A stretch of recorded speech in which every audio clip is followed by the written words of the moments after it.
Good morning. Welcome to the Stitchery Podcast. This is row 2. My name is Jonna. I am from Mars, Pennsylvania, which is north of Pittsburgh. You can find me on Ravelry under Stitchery Podcast. I'd like to start off today with some knitting projects. I have some whips, and I actually do have a FO. So we'll start with the FO.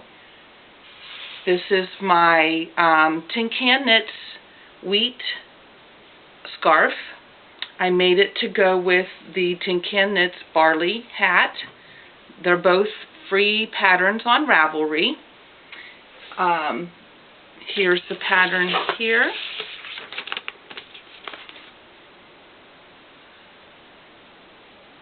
And the yarns I used, this one here is called Mustard. It is Cascade 220, and the hat I made first, and I wanted to make a matching scarf, but I didn't have enough of the mustard, so I went ahead and used this as the body here. And that yarn is Barocco Vintage yarn. It's an acrylic wool nylon. The color number is 5176, and it's actually called Pumpkin. So I'll take that off here. I've not blocked it, but I wanted to show it today. So here, see if we can stretch it a little bit so it looks a little bit. So there you go. It's gorgeous. I love the yarn. Very easy to make. Love the pattern. And I look forward to wearing it next winter as a matching set. I also have some whips. Most of them I've talked about last week. This one here is my Lioness Shawl. Here's the pattern. This pattern is by Annette Cordes.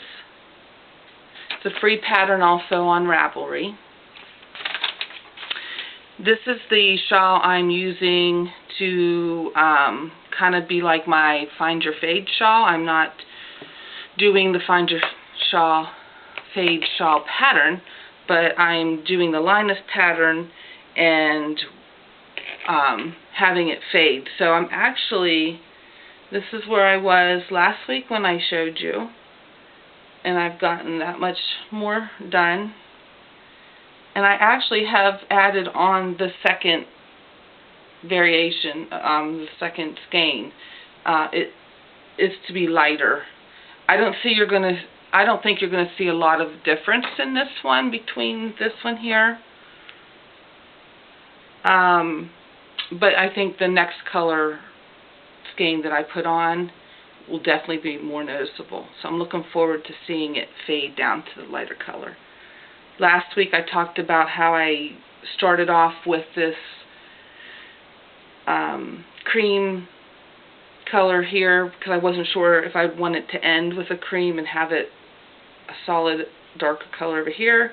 Wish I would have done that. I think I definitely would have liked it better without the cream part here. It's too contrasting for me, but I've already done it. I'm going to leave it alone. If I do this again, I will definitely do it differently next time. But I like it. It's a very simple pattern, good for beginners, and it is free on Ravelry, so that's really nice. So that's that one. And then also, I am working on my cozy memory blanket. I added a few squares from last time. I won't show this every time because I know it will get kind of boring, but I did want to show it because I do have some of the actual colors and yarns, the names of them that I'm using. I'm right in the middle of making one now, using scraps, which I don't have all the names to, so I just kind of added them together with a magic knot. And that's what I'm putting here. Now last week sorry, it's upside down. Last week I did not have the gray or the green. The gray or the green. So this week I have those two added on. And then this is the one I'm working on now, obviously. So the green is called Fern Green is the color. It's gems. It's 100% merino wool. And bought this at our local yarn store called Knitsburg. It's a new yarn store that opened up in Pittsburgh. And that is this color here. I like the yarn. It's nice, very nice to use. And then the gray color here is called Holiday Yarns Flock Stock Fingering. It's a 75% super merino wool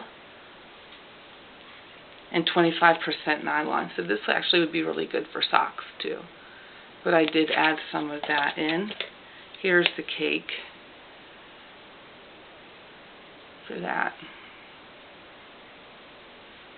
And then here's the cake for the fern green. So I really like this. I love making this blanket.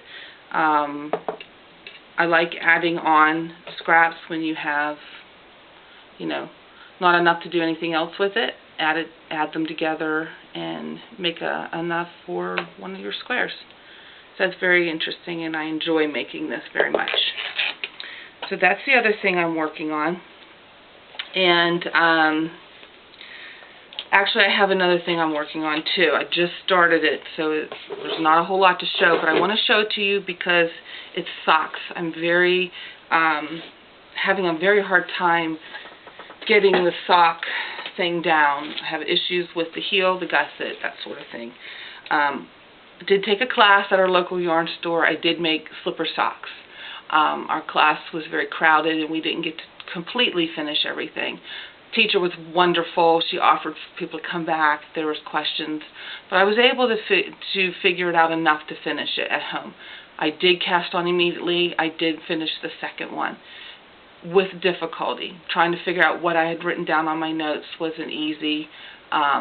In the meantime, I've tried other patterns. I even got the Ian Budd book for basic socks. Went through everything, turned the heel, and when it was time to start picking up for the gusset, I'm completely on the wrong side.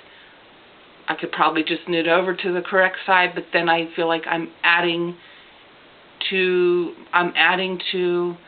the number of stitches I have, and then I'm not going to be able to completely follow her still on the book. So I have all that, and we'll talk more about socks one day.